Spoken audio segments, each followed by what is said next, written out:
कहते हैं ना, खुश रहना आपके अपने हाथ में है। दुख बांटने से कम हो जाता है, लेकिन अब दिल का बोझ हल्का भी थोड़ा संभल कर करना होगा, क्योंकि बिना सामने वाले का मूड और वक्त की कीमत समझे लगातार अपनी परेशानी उसके ऊपर उड़ेल देना, ये बात तो ठीक नहीं है। अक्सर इसे ट्रॉमा डंपिंग कहते हैं। यानी परेशानी बांटना गलत नहीं है, दोस्तों परिवार से मन की बात करना भी जरूरी है, लेकिन जब बातचीत एक तरफा हो जाए ना, तो हर मुलाकात सिर्फ शिकायत, दुख और गुस्से से भर जाए तो सुनने वाला भी इमोशनली थक सकता है। बिल्कुल सही कहा आपने ईशा। और शायद इसीलिए अब कई लोग सामने बैठकर अपनी बात कहने की बजाय ज्यादातर सोशल मीडिया पर अपने दिल का हाल बयां करते हैं। कभी सीधी पोस्ट कर देते हैं, कभी कोई उदास कोट पोस्ट कर देते हैं, तो कभी ऐसा होता है कि गाने की 2 लाइनें, यानी कि दर्द वही है, बस सुनने वाले ऑनलाइन दोस्त हैं। लेकिन अब मुश्किल ये है कि फोन पर बार बार ऐसे नेगेटिव इमोशनल कंटेंट देखना और घंटों स्क्रीन स्क्रॉल करते रहना दिमाग को आराम नहीं देता। पोस्ट करने वाले और पोस्ट देखने वाले दोनों इमोशनल बैगेज लिए घूमते हैं। लेटेस्ट रिसर्च बड़े स्क्रीन टाइम को सिर दर्द और माइग्रेन से जोड़ रहे हैं। हाल तो ये है कि कई स्टडी में ज्यादा स्क्रीन इस्तेमाल करने वालों में खतरा करीब 60% से ज्यादा पाया गया है।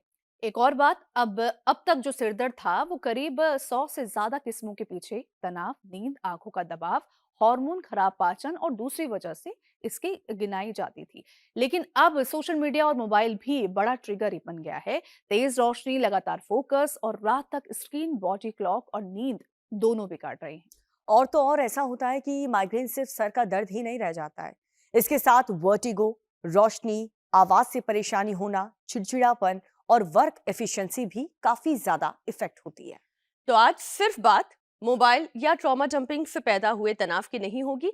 आज बात दिमाग में चल रहे हर केमिकल लोचे की होगी जो सिर दर्द, माइग्रेन बढ़ा रहा है।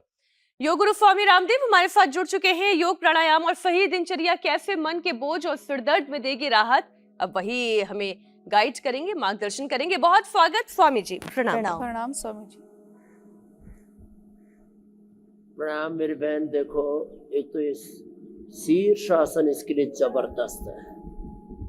जो शीर्षासन कर लेते हैं, ये अलग अलग चीजों को डंप करने की बात तो हमने सुनी थी, लेकिन सच में कुछ लोग तो अपना सारा तनाव, सारा दुख दर्द कहीं पर भी उड़ेलते रहते हैं, डंप करते रहते हैं।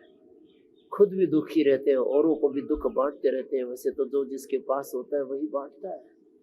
ये शीर्षासन हमें सभी प्रकार के ट्रॉमा से, सब प्रकार के स्ट्रेस, तनाव, प्रज्ञापराध से, सब प्रकार के जो अंतर्द्वंद्व हमारे भीतर चल रहे उनसे उभरने की शक्ति देता है। ऐसे ये शीर्षासन, सर्वांगासन, हलासन, पहले एक पूरा 5 अभ्यासों का क्रम, 5 practices for stress, for anxiety, for migraine pain. एक दूसरा अनुलोम विलोम तो सब हमारे बच्चे कर ही रहे हैं।